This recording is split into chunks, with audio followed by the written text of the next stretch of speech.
আমার চ্যানেলে তোমাদের সকলকে স্বাগত। আজ আমরা ক্লাস 4-এর রায় মার্টিন প্রশ্নবিচিত্রা থেকে ইংরেজির তৃতীয় পর্যায়ক্রমিক মূল্যায়নের প্রথম স্কুল সলভ করব।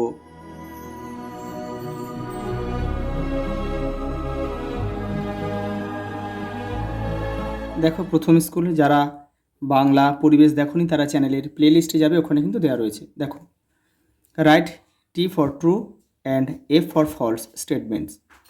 An old fairy visited Jhinuk in her dream. এটা কিন্তু ফলস হবে, কারণ ফেয়ারিটা ছিল কিন্তু ওল্ড ছিল না, এটা বিউটিফুল ছিল। দেখো, Jhinuk's father managed to come home. এটা কিন্তু টি হবে। দেখো, Mohsin handed over the thief to the police. এটাও ফলস হবে কিন্তু, কারণ সে এই চোরটাই কিন্তু পুলিশের হাতে তুলে দেয়নি। দেখো, Shantiniketan is an name of the house. এটা ঘরের নাম বা বাড়ির নাম, এটা টি হবে। পরেরটা দেখো, পুনশ্চ ইজ এ শাল ট্রি। এটা কিন্তু ভুল হবে, এটা কিন্তু ফলস। দেখো, পুনশ্চ কিন্তু ট্রি ছিল না, এটা হাউস ছিল। পরেরটা দেখো, পিয়ার হাউস লস্ট 5 টাওয়ার্স। এটা কিন্তু ঠিক হবে। দেখো, দুইয়ের দাগে feel in the following table with correct information. দেখো কী দিয়েছে, এটা স্টেটমেন্ট দিয়েছে সেড বাই হুম, মানে কে বলেছিল এটা। The Rabindranath sat among my trees and wrote poem. এটা রবীন্দ্রনাথ আমার এই গাছের নিচে বসতো এবং সেখানে কি করতো, কবিতা লিখতো। এখানে এটা কে বলেছে, এটা হচ্ছে অমরকুঞ্জ বলেছে, অমরকুঞ্জ। পরেটা দেখো, my children will believe I am cooking food for them.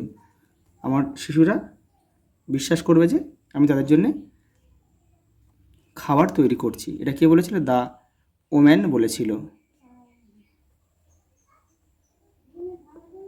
পরেরটা দেখো, this place is named after you. এটা কি বলেছে, পুনশ্চ বলেছিল।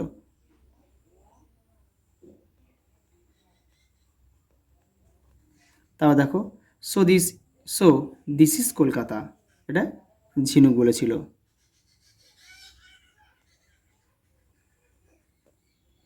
তারপরে দেখো, this is a place of exciting cricket match. এটা ফেয়ারি বলেছিল।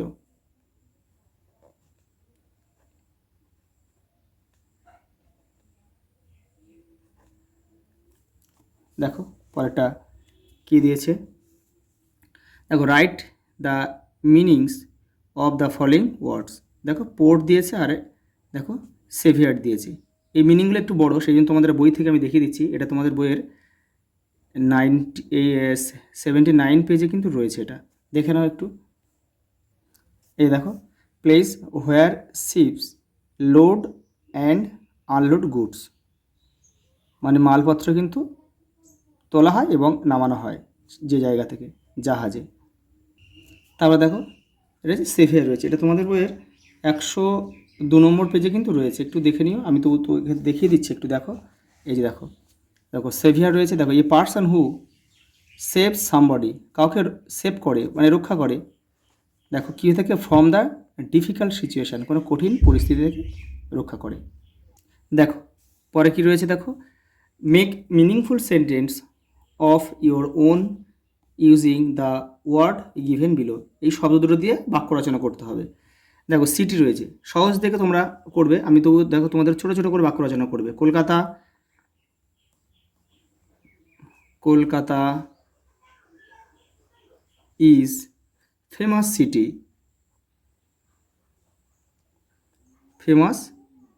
সিটি। দেখো, ওরিট মানে কিন্তু চিন্তিত, এখানে লিখে দিই, এটা চিন্তিত। দেখো, হি লুকড ওরিট, মানে তাকে চিন্তিত দেখাচ্ছিল, এটা লিখলেও হবে।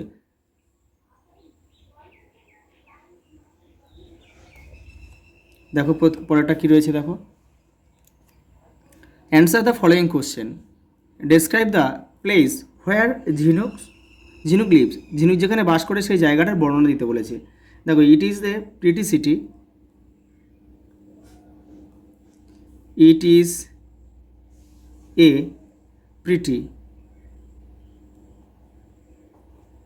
প্রিটি city surrounded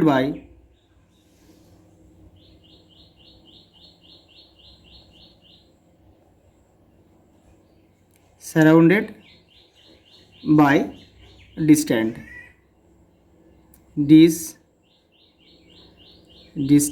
hill, চারিদিকে পাহাড় ঘেরা জায়গাটা, খুব সুন্দর শহর। হোয়াই ওয়াজ ঝিনুক ডিলাইটেড, সে খুব আনন্দিত, খুব খুশি হয়েছিল। কারণ কি? দেখো, বিকজ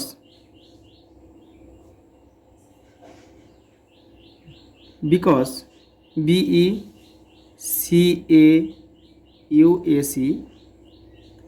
she saw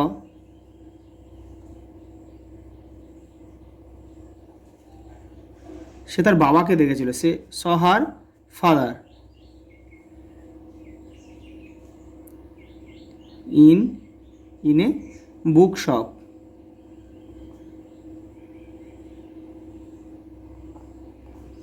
তারপর দেখো, what did Mohsin give the thief, সে চোরটিকে কী দিয়েছিল? Why did he do so, সে কেন এটা করেছিল? দেখো দেখো মহসিন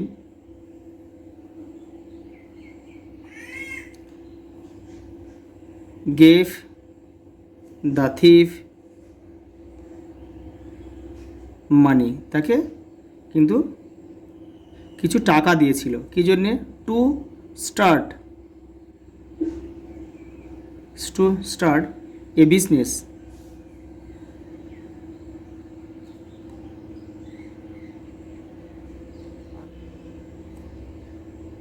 তারপরে দেখো, where did Mohsin live and when did he die, এবং সে কোথায় বাস করতো এবং সে কবে মারা গিয়েছিল Mohsin?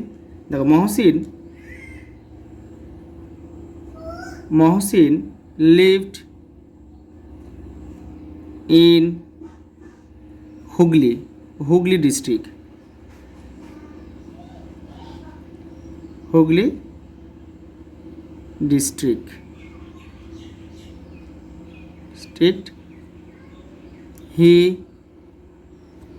he died on 29th November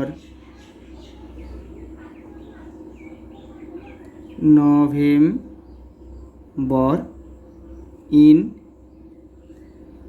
1812। তারপরে দেখো কি রয়েছে, হাউ ইজ দ্য কার্টিয়ার্ড, মানে উঠোন, পুনশ্চ ইউজড, পুনশ্চের উঠোনটা কী কাজে ব্যবহার করা হতো? এটা লিখতে হবে আমাদের। শান্তিনিকেতন থেকে কিন্তু এটা নেওয়া হয়েছে। দ্য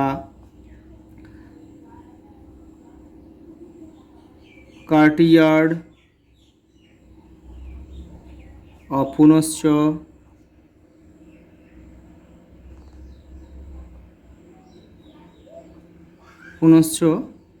ফর এটা পুনশ্চ is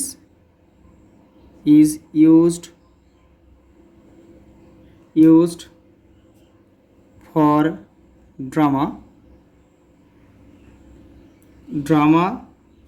rehearsal,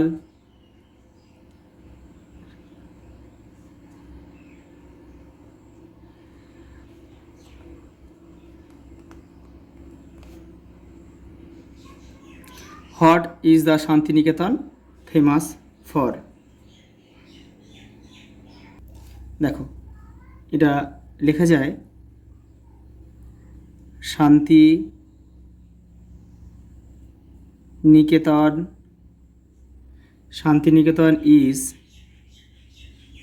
is a great center of education,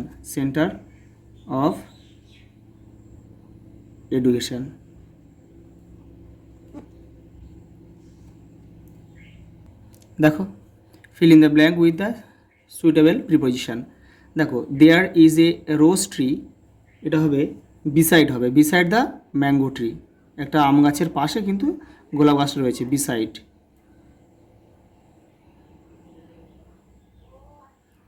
তারপরে দেখো a bird is sitting, sitting on হবে, গাছের ডালের উপরে কিন্তু বসে আছে ম্যাঙ্গো ট্রি। দেখো I water them every day in morning, আমি তাদের প্রতিদিন কি জল দিই, প্রত্যেক দিন সকালে। Sometime I sit dash the mango tree, এটা হবে আন্ডার, আমি আম গাছের নিচে বসি কিছু কিছু সময়ে, আন্ডার হবে এটা। তারপর দেখো use present continuous forms of the given verbs to fill in the blanks. দেখো প্রেজেন্ট কন্টিনিউয়াস ফর্মের নিয়ম কি, দেখো কর্তা অনুযায়ী এম ইজ আর বসবে, আর ভার্বের সঙ্গে এই যে মূল ভার্বগুলো রয়েছে, ভার্বগুলোর সঙ্গে আইএনজি যোগ হবে। দেখো এখানে আই থাকলে এম হয়, আমি এটা লিখে দিচ্ছি। দেখো বহু বচন আর ইউ থাকলে আর হয়, আর এক বচন থাকলে কিন্তু ইজ হয়। এই হচ্ছে তিনটে নিয়ম। এবার দেখো এখানে আছে, দেখো কিরণ মানে একটা নাম বোঝাচ্ছে একজন, তাহলে কিরণের পরে কিন্তু দেখো কিরণ এক বচন, তাহলে ইজ হবে, তাহলে কিরণ ইজ, আর ভার্বের সঙ্গে আইজিন যোগ করতে হবে নিয়মটা। তা রিড আছে তাহলে রিডিং হবে, তাহলে READING রিডিং। তারপর দেখো পিপল মানে কিন্তু অনেককে বোঝাচ্ছে, না জনগণ, তাহলে এটা কিন্তু বহু বচন, তাহলে আর লিখতে হবে, তাহলে আর পিপল আর, এটা কী হবে ভিজিট আছে আইএনজি যোগ হবে, ভিজিটিং হবে। তাহলে তারপর দেখো গার্লস, দেখো এস যোগ আছে মানে বহু বচন, তাহলে গার্লস আর লিখতে হবে কিন্তু, আর ওয়েট আছে ওয়েটিং করতে হবে, ওয়েটিং। দেখো আই আছে, তাহলে আয়ের পরে সবসময় কী বসে অ্যাম বসে, তাহলে আই অ্যাম। লার্ন আছে লার্নিং করতে হবে, আই অ্যাম লার্নিং ফ্রেঞ্চ। দেখো পরেরটা give example of the following parts of species.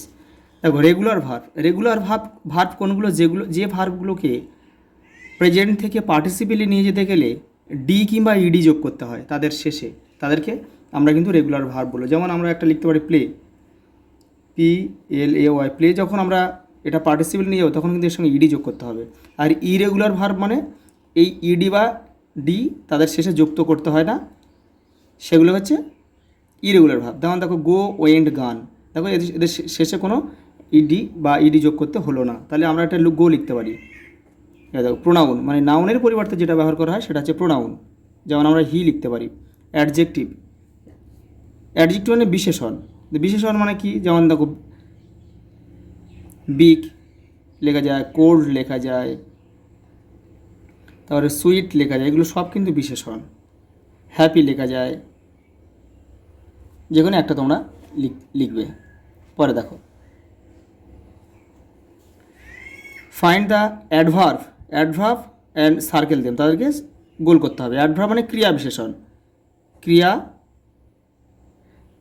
বিশেষণ, বাংলা আমরা ক্রিয়া বিশেষণ বলি। দেখো রিমা, দেখো এই অ্যাডভার্ব চেনার কিন্তু একটা নিয়ম রয়েছে। দেখো বেশিরভাগ শেষে কিন্তু LY যুক্ত থাকে, এগুলো লক্ষ্য করবে। দেখো রিমা ভিজিটস, দেখো কারিমা রেগুলারলি, তাহলে এই দেখো LY রয়েছে, এটা কিন্তু আমরা অ্যাডভার্বের মধ্যে এটা ফেলবো। দেখো দে আর ফ্রেন্ডস, দেখো দে অলওয়েজ, অলওয়েজটা কিন্তু একটা অ্যাডভার্ব, শেষে LY না থাকলেও কিন্তু এটা একটা অ্যাডভার্ব। বেশিরভাগ ক্ষেত্রে কিন্তু LYটা থাকে, কিছু কিছু ব্যতিক্রম থাকে তার মধ্যে এটা। তারপর দেখো রয়েছে, দেখো এখানে রয়েছে সেভারলি, দেখো এটা হবে অ্যাডভার্ব হবে। তারপর এখানে এক্সট্রিমলি, তারপরে দেখো write 5 sentence on any memorable, দেখো incident of your life, use the দেখো ফলোইং হিন্টস, এই যে এই পয়েন্টগুলো দিয়েছি এগুলোর উপর ভিত্তি করে 5টা বাক্য লিখতে হবে একটা তোমার স্মরণীয় ঘটনার উপরে। দেখে নাও, দেখো তোমরা এইটা লিখবে, আমি অন্য একটা বই থেকে দেখাচ্ছি, এটা অন্য একটা প্রশ্নবিচিত্রা, এটা কিন্তু গত বছরের। দেখো your visit at the zoo, দেখো এইটা হচ্ছে তোমরা যে লিখে দাও এটা তোমার একটা স্মরণীয় ঘটনার মধ্যে পড়তে পারে, তাহলে এটা এখান থেকে এটা তোমরা লিখে দেবে। দেখো লাস্ট প্রশ্ন, right 4 sentence about the place শোন ইন দ্য পিকচার। এই যে ছবিটা দেখা যাচ্ছে এই ছবিটা সম্বন্ধে তোমাদের এখান থেকে 4টে বাক্য লিখতে হবে। দেখো this is a picture of the beautiful hilly place, একটা পাহাড়ি অঞ্চল, খুব সুন্দর, এটা সুন্দর একটা পাহাড়ি অঞ্চলে। দেখো হাই মাউন্টেন্স, মানে উঁচু উঁচু পর্বত রয়েছে, এখানে উঁচু পর্বত রয়েছে, অ্যান্ড ক্লাউডস, মেঘ মেঘ রয়েছে, আর ভিজিবল ইন দ্য ইমেজ, এই ছবিটাতে কিছু মেঘ পাহাড় দেখা যাচ্ছে। দেয়ার আর টল ট্রিজ, দেখো লম্বা লম্বা গাছ রয়েছে, অ্যান্ড গ্রিন প্ল্যান্টস, এখন সবুজ গাছপালা রয়েছে। নিয়ার দ্য হিলস, পাহাড়ের কাছাকাছি। The environment looks very peaceful, খুব পরিবেশটা খুবই শান্তিপূর্ণ, অ্যান্ড প্লেজেন্ট, সুখকর। আজ এই পর্যন্ত, দেখা হবে পরের ভিডিওতে।